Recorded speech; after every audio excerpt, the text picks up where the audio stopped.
Ndiaye, la présidente régionale et nationale du réseau Paix et Sécurité pour les femmes de l'espace CEDEAO. Je tiens à rappeler que ce réseau a été mis en place en 2011 par le professeur Yoro Ndiaye, qui l'a dirigé pendant 2 ans avant de nous passer le flambeau à partir d'une assemblée générale comme celle-ci, parce que nous renouvelons chaque fois nos instances. Donc l'objectif et l'enjeu du RESPECO est d'intervenir et d'agir sur toute question relative à la gestion des conflits, à la médiation, mais aussi avec des thématiques transversales telles que les droits humains, le droit des femmes, la participation politique des femmes, comme c'est indiqué dans la résolution 1325 du Conseil de sécurité des Nations Unies. Vous savez, l'objectif de l'atelier d'aujourd'hui, de cette rencontre, est donc d'abord la première journée est consacrée à la formation et au renforcement de capacités des instruments sur lesquels nous travaillons. Parmi ces instruments, nous pouvons en retenir 3 seulement. Nous avons la résolution 1325 avec ses 3 piliers concernant la prévention, la protection et la participation. Nous avons également l'acte additionnel de la CEDEAO sur l'égalité femmes-hommes, donc qui nous interpelle aussi parce qu'il y a des questions de droit, des questions d'inégalité, d'égalité qui nous interpellent. Nous avons le cadre de la CEDEAO pour la prévention des conflits, principalement dans sa composante femmes, paix et sécurité et migration que nous allons aborder aujourd'hui. C'est important pour les actrices de terrain qui sont là, les présidentes régionales des 14 régions du Sénégal, de s'approprier de ces interventions pour pouvoir intervenir efficacement dans leur programme sectoriel au niveau des régions. Je tiens également à dire que nous remercions le projet Voix et Leadership des femmes dirigé par la chef de projet, Mme Woredia Kandi, comme vous le savez, à travers l'organisation qui s'appelle Ceci sur financement canadien, également qui nous donne l'opportunité aujourd'hui. C'est la première fois de réunir les 14 présidents des 14 régions des 14 régions du Sénégal autour d'un programme aussi important.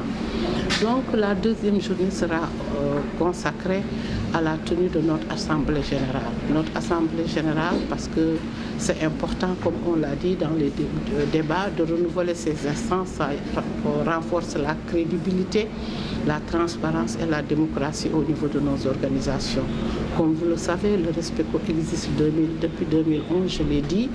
Nous avons connu 3 ou 4 assemblées générales et celle-ci sera la 4e donc assemblée générale. Il y aura peut-être un changement dans notre stratégie et même dans la composition du bureau qui sera mis en place.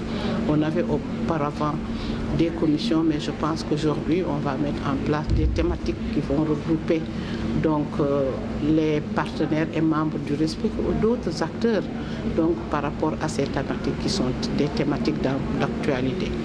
Comme vous le savez, nous avons au Sénégal et au-delà de nombreux défis qui nous interpellent.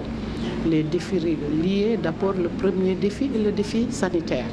Le défi sanitaire par rapport donc, à la pandémie donc, du Covid-19, mais également où les femmes se sont investies. Les femmes du RESPECO, c'est vrai, nous avons mis en place un groupe riposte qui regroupe 66 organisations de femmes. C'est l'occasion de remercier ces femmes-là. Mais c'est le RESPECO qui a porté donc cette action et qui a appelé, et toutes les femmes se sont retrouvées.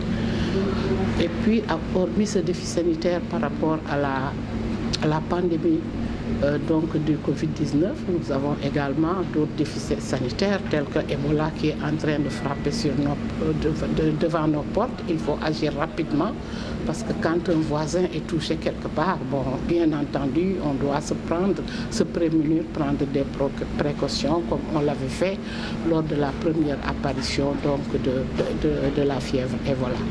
Hormis ces défis, nous avons les défis sécuritaires par rapport aux problèmes des agriculteurs et des éleveurs. Chaque fois, il y a des manifestations, chaque fois, il y a des violences, chaque fois, il y a des tueries. Et les femmes également sont impliquées dans ces programmes, ces problèmes liés à l'agriculture et aussi aux éleveurs également.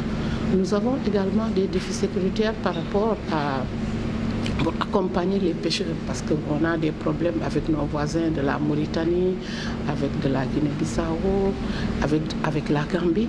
Et les femmes également sont présentes dans ce domaine parce qu'elles vendent, elles sont maraîcheuses, mais également elles s'occupent de la transformation sur toute la chaîne de pêche. Donc elles ont également leur mot à dire et pour intervenir, et elles le font, elles font de la médiation, elles interviennent au niveau de ces conflits.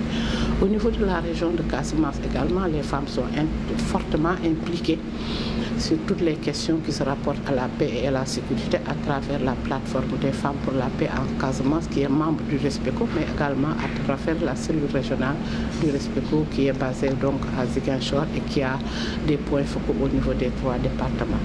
Voilà en gros donc l'objectif de notre rencontre d'aujourd'hui. En résumé, l'atelier était présidé par le professeur Ndioro Ndiaye qui est parti un peu et dirigé par Mme Woré Ndiaye Kandji. Nous remercions, nous renouvelons et réitérons nos remerciements à VLF, vraiment qui nous donne l'opportunité aujourd'hui et cette visibilité donc de réunir les femmes et de travailler pendant 2 jours. Je vous remercie de votre aimable.